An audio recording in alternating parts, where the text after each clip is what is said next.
Começa agora, Descobrindo a Revista Espírita.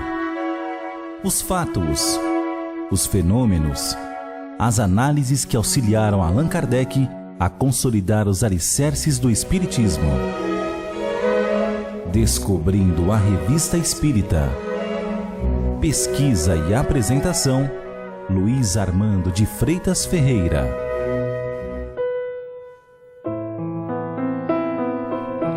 Entre as matérias incluídas na edição de maio de 1866, o codificador incluiu uma matéria intitulada Aquiescência da Prece, que na verdade constitui-se na reprodução de uma comunicação obtida no mês anterior, composta da mensagem propriamente e a resposta de duas perguntas formuladas a um espírito protetor.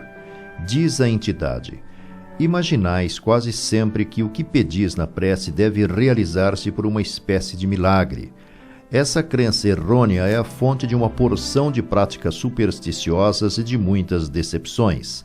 Também conduz à negação da eficácia da prece, porque vosso pedido não é acolhido da maneira por que vós o entendeis, concluís que é inútil e então por vezes murmurais contra a justiça de Deus.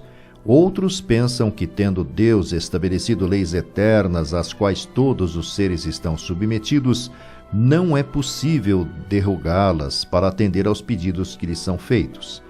É para vos premunir contra o exagero destas duas ideias que me proponho para vos dar algumas explicações sobre o modo da aquiescência da prece. Há uma verdade incontestável, é que Deus não altera nem para ninguém o curso das leis que regem o universo. Sem isso, a ordem da natureza seria incessantemente perturbada pelo capricho do primeiro que chegasse. É, pois, certo que toda prece que não pudesse ser atendida senão por uma derrogação destas leis, ficaria sem efeito. Tal seria, por exemplo, a que tivesse por objeto a volta à vida de um homem realmente morto ou o restabelecimento da saúde se a desordem do organismo for irremediável. Não é menos certo que nenhuma atenção é dada aos pedidos fúteis ou inconsiderados, mas ficai persuadidos que toda prece pura e desinteressada é escutada e que é sempre levada em conta a intenção, mesmo quando Deus, em sua sabedoria, julgasse a propósito não a atender. É sobretudo então que deveis dar prova de humildade e submissão à sua vontade, dizendo-vos melhor do que vós. Ele sabe o que vos pode ser útil. Há, por certo, leis gerais a que o homem está fatalmente submetido, mas é erro crer que as menores circunstâncias da vida sejam paradas de antemão de maneira irrevogável. Se assim fosse, o homem seria uma máquina sem iniciativa e, por consequência, sem responsabilidade. O livre-arbítrio é uma das prerrogativas do homem. Desde o momento que ele é livre de ir para a direita ou para a esquerda, de agir conforme as circunstâncias, seus movimentos não são regulados como os de uma máquina, conforme faz ou não faz uma casa e conforme a fez de uma maneira ou de outra.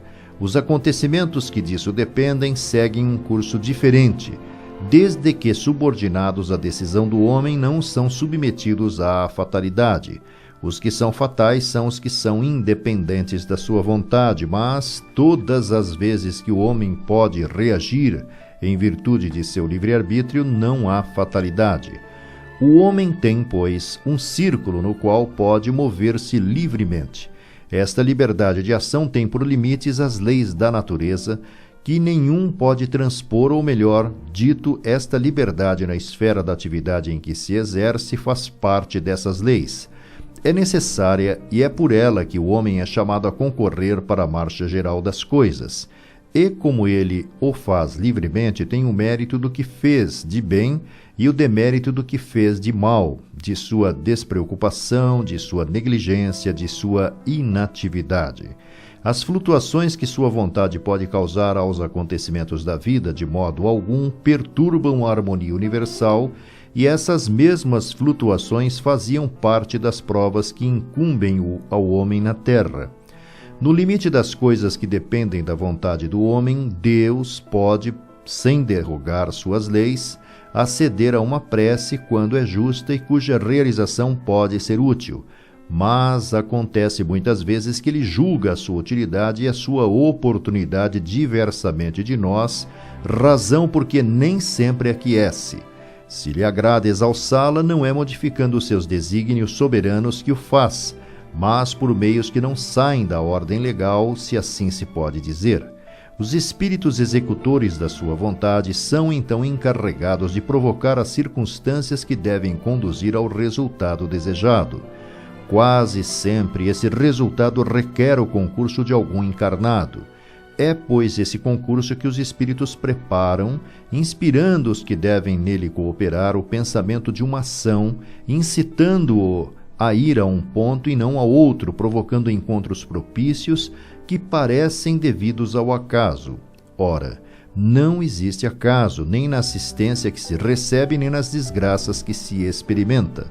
Nas aflições, a prece não é só uma prova de confiança e de submissão à vontade de Deus que a escuta, se for pura e desinteressada, mas ainda tem por efeito, como sabeis, estabelecer uma corrente fluídica que leva longe no espaço o pensamento do aflito, como o ar leva os acentos de sua voz.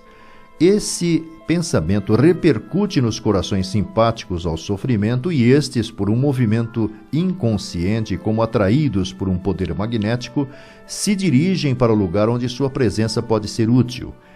Deus, que quer socorrer aquele que o implora, sem dúvida poderia fazê-lo por si mesmo, instantaneamente, mas, como disse, não faz milagres, e as coisas devem seguir seu curso natural.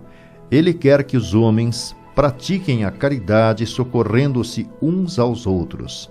Por seus mensageiros leva o lamento aonde pode encontrar eco, e lá bons espíritos sopram um bom pensamento, posto que suscitado o pensamento por isto mesmo, que sua fonte é desconhecida, deixa o homem toda a sua liberdade. Nada o constrange. Há, por conseguinte, todo o mérito da espontaneidade se cede à voz íntima que nele faz apelo ao sentimento do dever e tudo o desmerece. Se dominado por uma indiferença egoísta, ele resiste. Segue-se a primeira pergunta à entidade espiritual.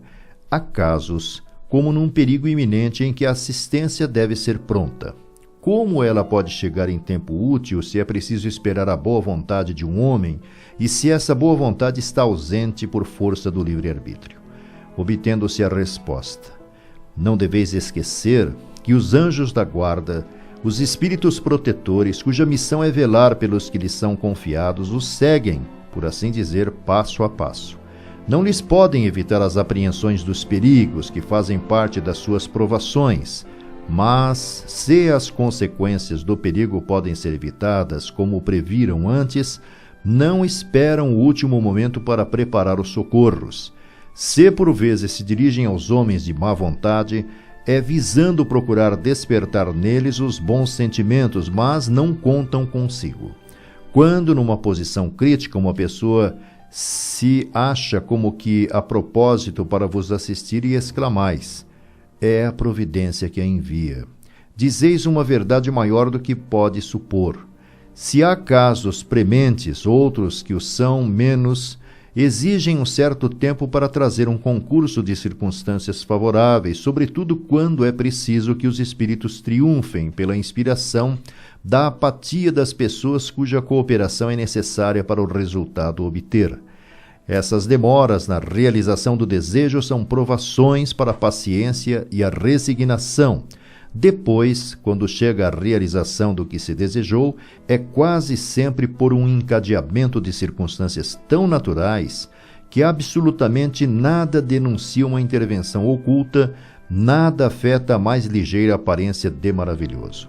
As coisas parecem arranjar-se por si mesmas. Isto deve ser assim pelo duplo motivo que os meios de ação não se afastam das leis gerais e, em segundo lugar, que se fiaria neles e habituar-se-ia a não contar consigo mesmo.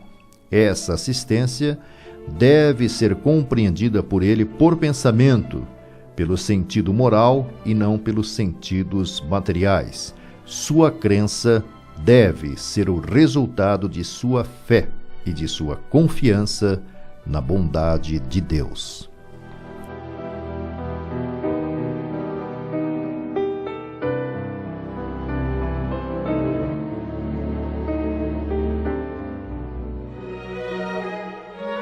Você ouviu